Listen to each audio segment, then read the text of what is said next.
প্রাথমিকের TET মামলায় এবার অপ্রশিক্ষিত পরীক্ষার্থীদের ধাক্কা। বৃহস্পতিবার কলকাতা হাইকোর্টে দাঁড়িয়ে সরকারি আইনজীবী স্পষ্ট জানান, নিয়োগের ক্ষেত্রে অগ্রাধিকার পাবেন প্রশিক্ষিত এবং টেট উত্তীর্ণ প্রার্থীরা। প্রাথমিকে প্রশিক্ষণহীনদের নিয়োগের সময়সীমা বাড়াতে কেন্দ্রকে পাঠানো চিঠির প্রতিলিপি দাখিল করতে না পারায় মঙ্গলবার রীতিমতো ক্ষোভ প্রকাশ করেন বিচারপতি CS কার্নান। বৃহস্পতিবার শুনানির শুরুতেই সেই চিঠির প্রতিলিপি পেশ করেন সরকারি আইনজীবী। রাজ্যে প্রাথমিক শিক্ষক নিয়োগের ক্ষেত্রে প্রশিক্ষণহীনদের সুযোগ দিতে গত বছর কেন্দ্রকে চিঠি দেয় রাজ্য। কেন্দ্র এবছর 31শে মার্চ পর্যন্ত সময় বৃদ্ধি করে, যদিও তার মধ্যে কোনো নিয়োগ হয়নি। এখন সময়সীমা পেরিয়ে যাওয়ার পর আর যাতে নতুন করে সময় দেওয়া না হয় তার জন্য কলকাতা হাইকোর্টে মামলা করেন প্রশিক্ষণপ্রাপ্ত পরীক্ষার্থী চিন্ময় দলুই। আবেদনকারীর দাবি, রাজ্য যখন চিঠি দিয়ে সময়সীমা বাড়ানোর আর্জি জানায় তখনই রাজ্যে পর্যাপ্ত সংখ্যক প্রশিক্ষিত প্রার্থী ছিলেন।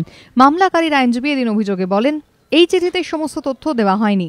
কত শূন্য পদ, কত প্রশিক্ষিত প্রার্থী আছে, কত অপ্রশিক্ষিত প্রার্থী আছে, কতজন টেট উত্তীর্ণ, এসব নেই। সরকারি আইনজীবী তখন বিচারপতির উদ্দেশ্যে বলেন, আমরা আদালতকে আশ্বস্ত করছি, প্রশিক্ষিত ও টেট উত্তীর্ণ প্রার্থী দিয়ে প্রাথমিক শিক্ষকের শূন্য পদ পূরণ করা সম্ভব হলে আমরা একজনও অপ্রশিক্ষিতকে নিয়োগ করব না।